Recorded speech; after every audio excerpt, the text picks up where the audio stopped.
മുല്ലപ്പെരിയാർ ഡാമിന്റെ ജലനിരപ്പ് ഉയർത്താൻ കേരളം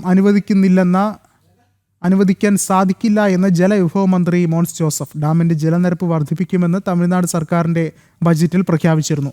തമിഴ്നാട്ടിലെ TVK സർക്കാരിന്റെ പ്രഖ്യാപനത്തിൽ കേരളം പ്രതിഷേധം അറിയിക്കാനും തീരുമാനിച്ചിട്ടുണ്ട്. ഒരു കാരണവശാലും ജലനിരപ്പ് ഉയർത്താൻ അനുവദിക്കില്ല എന്നാണ് മോൻസ് ജോസഫ് പ്രതികരിച്ചത്.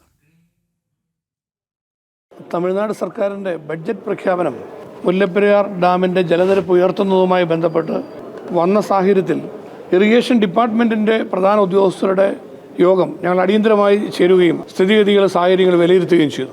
ഞാൻ ഇതേ തുടർന്ന് ബഹുമാനനായ മുഖ്യമന്ത്രി ശ്രീ V.D. സതീശൻ അവരോട് അദ്ദേഹത്തെ മുഖ്യമന്ത്രി നേരിൽ കണ്ട് ഇത് സംബന്ധിച്ചൊരു കൂടിക്കാഴ്ച നടത്തുകയും അദ്ദേഹത്തോട് ഇതുമായി ബന്ധപ്പെട്ട കാര്യങ്ങളിൽ ആശയവിനിമയം നടത്തുകയും ചെയ്തു. കേരളത്തിൻ്റെ നിലപാട് വളരെ വ്യക്തമാണ്. മുല്ലപ്പെരിയാർ ഡാമിൻ്റെ ജലനിരപ്പ് ഉയർത്താൻ ഒരു കാരണവശാലും കേരളം അനുവദിക്കില്ല എന്ന ഉറച്ച നിലപാടാണ് നമ്മുടെ സംസ്ഥാനത്തിനുള്ളത്. മുല്ലപ്പെരിയാർ ഡാമിൻ്റെ സുരക്ഷയുമായി ബന്ധപ്പെട്ടുള്ള കാര്യങ്ങൾ പരിശോധിക്കുന്നതിന് വേണ്ടി വളരെ സുപ്രീം കോടതിയുടെ തന്നെ നിർദ്ദേശം നേരത്തെ ഉള്ളതാണ്. തമിഴ്നാട് ഇതുവരെ അത് ചെയ്തിട്ടില്ല.